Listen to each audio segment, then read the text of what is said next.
ஸ்ரீயஸ்பதியான பரமாத்மா சர்வேஸ்வரன் லோகானுகிரகார்த்தம் பலவித அவதாரங்களை செய்து பரமானுகிரகம் பண்ண மகா பாவனமான சரித்திரம் ஸ்ரீமத் பாகவதம். பகவான் எத்தனை அவதாரங்கள் பண்ணியிருக்காளோ அத்தனை அவதாரங்களையும் சேர்த்த ஒரு கிரந்தம் ஸ்ரீமத் பாகவதம்.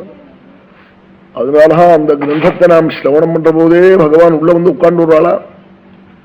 சிரவணம் பண்ணணும்னு இச்சப்படுற போதே சுவாமி உள்ள வந்து விடுறாளா.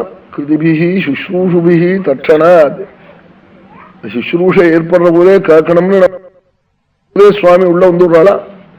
அதனாலதான் கோட்டி ஜென்ம சமுத்தேன புண்ணியனைவத்து லப்யதே. கோட்டி ஜென்மாவில் பண்ணின புண்ணியம் இருந்தா தான் ஸ்ரீமத் பாகவதம் கிடைக்கும். அப்படிப்பட்ட மகா புண்ணிய சரித்திரம் சொன்னாள்.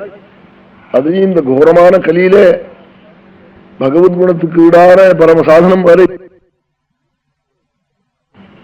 கலியினிடத்துல எத்தனையோ பல தோஷங்கள் இருக்கு. ரொம்ப உயர்ந்த உத்தம குணங்களும் இருக்கா.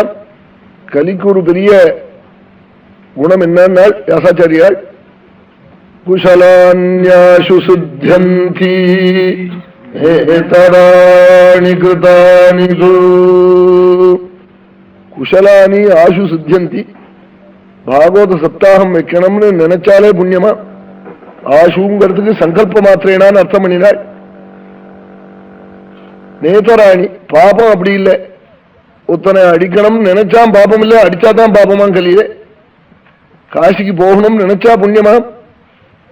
எதையாவது ராமாயணத்தை வெய்யணும்னு நினைச்சா பாபம் இல்லையா, விஷாத்தான் பாபமா. கிருதானித்து நேதராணி இது கிருதானித்து செஞ்சாத்தா. கலியில மட்டும் அப்படி. பாக்கி யுகத்துல நினைச்சாலே தப்பு, நினைச்சாலே நல்லது பலன் கிடைச்சுடாது. கங்கைக்கு போய் ஸ்நானம் பண்ணாதான் பலன் கிடைக்கும் கிருத யுகத்துல.